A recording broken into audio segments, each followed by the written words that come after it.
परिषद का कार्यकर्ता 365 दिन ग्राउंड पे काम करता है, उसके बाद कॉलेजों में वोट मांगने आता है। सत्ता का दुरुपयोग बीजेपी के द्वारा किया जा रहा है। से ये सरकार आई है तब से एबीवीपी से जुड़ने का ट्रेंड इसलिए बढ़ गया क्योंकि एबीवीपी अब प्रोफेसर लगाने लग गई है। एक बच्चा अकेला लड़ नहीं सकता, चाहे वो सेक्सुअल असॉल्ट हो, चाहे वो अब्यूज हो, वर्बल, फिजिकल या इमोशनल। जब अपने माँ बाप को छोड़कर इस फील्ड में आता है तो उनको ये पता है कि मेरे भी ऊपर कोई गार्डियंस हैं और वो गार्डियंस एबीवीपी के नाम पे इन बच्चों के साथ खड़े हैं। आरएसएस हो या एबीवीपी हो, राष्ट्र निर्माण, राष्ट्र के प्रति सम्मान और एक संस्कृति की जो सभ्यता और परंपरा देने का काम करती है, वो ये पूरा संगठन करती है। दिल्ली यूनिवर्सिटी का दिल कहा जाने वाला नॉर्थ कैंपस में इस वक्त हम मौजूद हैं और डूसू इलेक्शंस की वोटिंग चल रही है और इस वक्त एसजीटीबी खालसा कॉलेज में हम लगातार देख रहे हैं, लाइन लगी हुई है, स्टूडेंट्स आ रहे हैं वोट देने।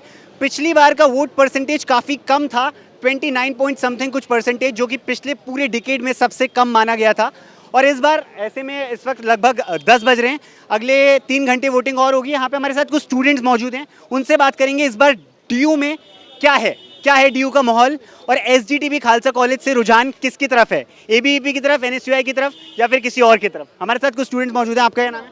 मेरा नाम करमजीत सिंह मक्कड़ है। मैं तो ये कहना चाहूँगा कि स्टूडेंट्स ज़रूर आज वोट डालने आए, ये उनकी रिस्पॉन्सिबिलिटी है। वो इस चीज़ को समझें कि हम सिस्टम तभी बेटर कर सकते हैं जब हम वोट डालने आएंगे।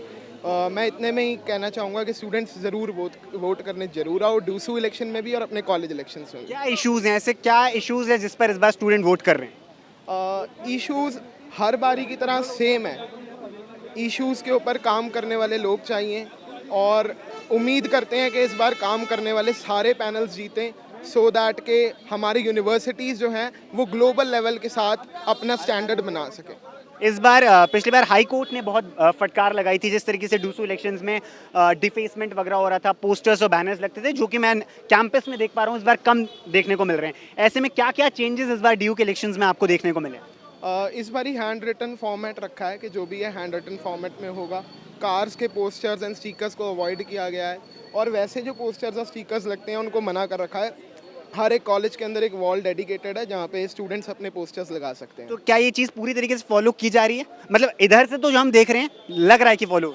हाँ, नॉर्म्स पूरे फॉलो हो रहे हैं और अभी तक इस बार का सबसे सेफ और सबसे शांत इलेक्शन चल रहा है। और मनी पावर और मसल पावर की हमेशा से डूसू में बात आती है कि इसमें सबसे ज़्यादा मनी पावर और मसल पावर यूज़ होता है। क्या इस चीज़ का कुछ इफेक्ट देखने को मिला है इस बार? इस बार ये सब चीज़ें कम हैं और मैं ये कहूँगा कि इस बारी हम सब ये देख रहे हैं कि कुछ चेंज है और ये होना भी चाहिए था। किसका आपको लग रहा है इस बार किसकी तरफ रुझान है, एबीवीपी की तरफ या एनएसयूआई की तरफ? ये तो मैं अभी नहीं कह सकता क्योंकि अभी स्टूडेंट्स वोट ही नहीं डालने आ रहे हैं, पर मैं उनको रिक्वेस्ट करूंगा प्लीज़ वोट कास्ट करने ज़रूर आएँ। हमारे साथ इस वक्त डूसू की एबीवीपी की joint secretary candidate Deepika Jha मौजूद हैं। दीपिका, क्या है इलेक्शंस का माहौल, क्या लग रहा है इस बार? वोटिंग चल रही है अच्छी? वोटिंग परसेंटेज थोड़ी सी कम है, जितनी होनी चाहिए, जितनी एक्सपेक्ट की थी उससे बहुत कम है, पर जितनी भी वोटिंग है उसमें हम 4-0 से भी विजयी हो रही है। एक अच्छा एक्सपीरियंस है, हम लोग जीत रहे हैं। क्या लग रहा है इस बार, जैसा कि देखने को मिला इस बार पूरे कैंपस में डिफेसमेंट वगैरह की इश्यूज सामने नहीं आए हैं, बहुत अच्छे तरीके से कैंपेन को मैनेज किया गया है, बट थोड़ा सा मनी पावर और मसल पावर के यूज़ पे क्या कहना चाहेंगे? मुझे नहीं लगता कि इस बार मनी पावर या मसल पावर की गई है, क्योंकि विद्यार्थी परिषद का कार्यकर्ता 365 दिन ग्राउंड पे काम करता है, उसके बाद कॉलेजों में वोट मांगने आता है। हाँ, अन्य संगठनों से ज़रूर जो है मनी पावर और मसल पावर का उपयोग किया गया है। आप उनकी वीडियोज़ में भी देख सकते हो, आप सोशल मीडिया पर भी देख सकते हो, लेकिन विद्यार्थी परिषद का कार्यकर्ता ग्राउंड पर था, ग्राउंड पर है और ग्राउंड पर काम कर रहा है और इसलिए विद्यार्थी परिषद 4-0 से जीत रही है। क्या बड़े मुद्दे थे, क्या वो बड़े मुद्दे थे जिन पर स्टूडेंट्स इस बार वोट डाले? मेट्रो कंसेशन पास जो हम लगातार चलते आ रहा था, लेकिन पहली बार मुख्यमंत्री ने अपने स्टेज से उसका आह्वान किया, तो इसलिए लग रहा है कि स्टूडेंट का भरोसा है कि इस साल एबीवीपी मेट्रो कंसेशन पास लाएगी और वो इसी से 4 सीट पर इसी से जिता रहे हैं। आपके लिए दीपिका कहा जा रहा है कि पूर्वांचल की तरफ से एबीवीपी ने दीपिका झा को खड़ा कर रखा है और कहीं ना कहीं विद्यार्थी परिषद टारगेट कर रही है पूर्वांचल वोटर्स को, तो क्या लगता है पूर्वांचल और राजस्थान की इस लड़ाई में कौन जीतेगा? मुझे लगता है किसी भी क्षेत्र की लड़ाई नहीं होती, ठीक है, और ऐसा नहीं है, पूर्वांचल भी अपने साथ है और राजस्थान भी अपने साथ है, तो हम जीत रहे हैं। हमारे साथ पूरा सर्व समाज है प्लस सारे राज्य हैं, हम जीत रहे हैं और कोई भी समाज की लड़ाई नहीं है या फिर कोई भी क्षेत्र की लड़ाई नहीं है। विद्यार्थी परिषद सारी जगह राजस्थान से लेकर कन्याकुमारी तक पूरा काम कर रही है, तो जीत रहे हैं। इस बार ड्यू का स्टूडेंट वोट करेगा कि पिछले पैनल ने क्या किया था और आगे कौन सा पैनल ज़्यादा काम करेगा। ट्रस्ट बेसिस वोट होता है ड्यू का। पिछले बार के पैनल ने ऐसा क्या किया?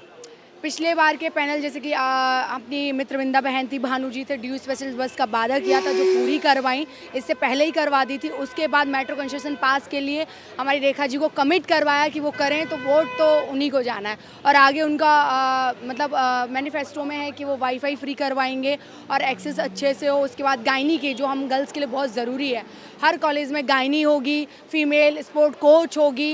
इसके अलावा भी बहुत सारी चीज़, जिन कॉलेज में, जैसे मैं एसआरसीसी में हूँ तो एसआरसीसी में प्लेसमेंट सेल और ज़्यादा मजबूत करना और ज़्यादा अपॉर्चुनिटी मिले। हमारे साथ इस वक्त नॉर्थ कैंपस में मौजूद फर्स्ट टाइम वोटर है जो फ्रेशर्स हैं, उनसे बात करेंगे क्या थे उनके मुद्दे और किन चीज़ों को ध्यान में रखते हुए उन्होंने इस बार वोट दिया है। आपने वोट दे दिया अपना? हाँ। किन मुद्दों को ध्यान में रखते हुए? देखिए, हमारे कॉलेज में मैं जब आया तो पहले दूसरे दिन ही बहुत ज़्यादा बारिश हुई थी, जिसके कारण वाटर लॉगिंग भी हो गई, और ये सब मुद्दे हैं। और दूसरे ये भी बात है, हमारे कॉलेज जैसे हम दिल्ली यूनिवर्सिटी में, तो हमारे एक्सप्लोर भी होना चाहिए और कुछ भी कंपटीशन होना चाहिए और हमारा फेस्ट वगैरह और बढ़िया से ऑर्गेनाइज हो, और यही सब मुद्दे हैं। और फिर कि अच्छा से इस बार चुनाव भी हुआ। मैंने देखा है जिस प्रकार लोग हवा उड़ाते थे कि गलत होती है, लेकिन इस बार अच्छे से हुआ है, प्रशासन ने भी अच्छा किया है। आपके हाथों में इतने 4-4 मोबाइल क्यों हैं? ये सर, जो बच्चे वोट देने जाते हैं वो फ़ोन मेरे को देकर जा रहे हैं। अच्छा, तो अंदर फ़ोन अलाउ नहीं है? हाँ, फ़ोन अलाउड नहीं है। तो आपने दिया अपना वोट? Yes sir. कैसा रहा आपका फर्स्ट एक्सपीरियंस था? Yes sir. तो किन मुद्दों पे को आपने ध्यान में रखते हुए वोट? सर, मुद्दे तो यही थे, जैसा कि हमने लास्ट टाइम देखा था, यहाँ के दिल्ली यूनिवर्सिटी के प्रेसिडेंट रौनक खत्री जी थे, उन्होंने सिर्फ रील बनाने के सिवा कोई कार्य संपन्न नहीं किया। जैसे कि उन्होंने एग्जामिनेशन ब्रांच का शीशा तोड़ा, जो शीशा 2 दिन के बाद में ख़राब हो गया, वो बच्चों के बजट से ही उसका खर्चा गया। लेकिन ऐसे हम चाहते हैं हमारे एक अच्छा नेता मिले जो हमारे मुद्दे उठाए, ना कि सिर्फ रील बनाए और एक टिकटॉकर की तरह काम करे। और तो मुझे लगता है कि जिस तरीके से आप रौनक खत्री के बारे में बता रहे हैं, तो अभी वर्तमान में यूनिवर्सिटी के प्रेसिडेंट है, तो क्या लग रहा है इस बार कोई बदलाव की तरफ जाएंगे क्या स्टूडेंट्स? सर, इस बार मेरे को लगता है 90% मेरे को जैसा लगता है बदलाव में ये दिल्ली यूनिवर्सिटी में बड़ा उल्टफेर होने जा रहा है। उम्मीद से उल्टे इस बार रिजल्ट आने की संभावना है। क्या लग रहा है 4-0 किसका होने वाला है? 4-0 तो सर किसी का नहीं होगा, अपना 2 बोथ होगा, और बाकी चलो क्या पता क्या होगा। जी, जैसा आप लोग सब गेट्स पे देख रहे हैं, इतनी सिक्योरिटी डिप्लॉयड है, ऐसा कभी पहले नहीं हुआ। तो मुझे लगता है सत्ता का दुरुपयोग बीजेपी के द्वारा किया जा रहा है, चाहे दिल्ली सरकार है चाहे सेंटर की सरकार है। लेकिन स्टिल NSUI इज़ स्ट्रॉन्ग। 5-2-2-5 हम सब लोग लड़ाई लड़ रहे हैं, और मैं उम्मीद करता हूँ कि छात्र एकता जीतेगी और धनबल और जो सत्ता का ताकत है वो हारेगा। देखिए, जो नॉर्मल स्टूडेंट्स हैं वो तो NSUI की तरफ इंक्लाइंड दिख रहे हैं। नॉर्मल के अलावा दूसरे स्टूडेंट्स कौन होते हैं? दूसरे स्टूडेंट्स वो होते हैं जो पॉलिटिकली पहले से एक आइडियोलॉजी रखते हैं, जिसमें ज़्यादातर RSS से, ABVP से जुड़े हुए लोग हैं। क्योंकि यहाँ पर मैंने देखा कि जब से ये सरकार आई है तब से ABVP से जुड़ने का ट्रेंड इसलिए बढ़ गया क्योंकि ABVP अब प्रोफेसर लगाने लग गई है। तो जब मैंने ये चीज़ देखी तो वो जो पॉलिटिकली मोटिवेटेड स्टूडेंट्स हैं या जो आउटसाइडर्स हैं, और जो हमारा ऑर्गेनाइजेशन इस एडमिनिस्ट्रेशन दिल्ली यूनिवर्सिटी का है, ये तो एक तरफ चल रहे हैं, और जो नॉर्मल एक स्टूडेंट, एक आम घर का बच्चा है, वो NSUI की तरफ चल रहा है। अक्सर आपने सुना होगा कि दिल्ली यूनिवर्सिटी में कोई चुनाव लड़ता है तो कहीं ना कहीं उसकी राजनीतिक एस्पिरेशंस होती है और वो उसके बाद आगे जाके राजनीति ज्वाइन करता है। ऐसे में DU के जब इलेक्शंस होते हैं तो 2 प्रमुख पार्टीज़ हैं, NSUI और ABVP, और इन दोनों पार्टीज़ को पीछे से बैक करते हैं उनके ऑर्गेनाइजेशंस BJP और कांग्रेस। ऐसे में हम इधर देख रहे हैं BJP के भी कुछ लोग हैं जो ABVP के लिए लगातार प्रचार करते दिख रहे हैं। इनसे बात करेंगे, जानेंगे क्या है DU का माहौल और ये लोग किस तरीके से कैंपेन कर रहे हैं और ABVP को हेल्प आउट कर रहे हैं। आप लोग इधर ABVP का कैंपेन कर रहे हैं, हमने देखा, किस बेसिस पे कर रहे हैं? ABVP एक ऐसी ऑर्गेनाइजेशन है जो बच्चों से ग्राउंड से जुड़ी है, बच्चों के हक के लिए लड़ती है, बच्चों के स्ट्रगल्स के लिए लड़ती है। एक बच्चा अकेला लड़ नहीं सकता, चाहे वो सेक्सुअल असॉल्ट हो, चाहे वो अब्यूज़ हो, वर्बल, फिज़िकल या इमोशनल। जब पूरी ऑर्गेनाइजेशन आपके साथ खड़ी हो जाती है तो आप, एक बच्चा जब अपने माँ बाप को छोड़कर इस फील्ड में आता है तो उनको ये पता है कि मेरे भी ऊपर कोई गार्डियंस हैं, और वो गार्डियंस ABVP के नाम पे इन बच्चों के साथ खड़े हैं। अभी हम लोगों ने यू स्पेशल के लिए बात करी है, ABVP ने बच्चों के लिए साउथ विंग, ईस्ट विंग और साउथ विंग से रिलेटेड भी बात हुई।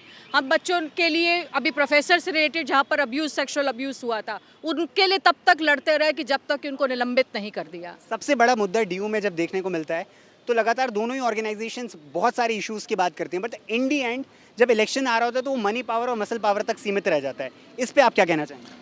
देखिए, एक तरफ माननीय कोर्ट की तरफ से दिशा निर्देश के बाद और वैसे भी जो एबीवीपी संगठन है वहाँ पर इस चीज़ की आपको कमी दिखेगी। यहाँ पर ये संगठन 365 दिन छात्र के बीच में रहकर और छात्रों के साथ काम करने वाला संगठन है।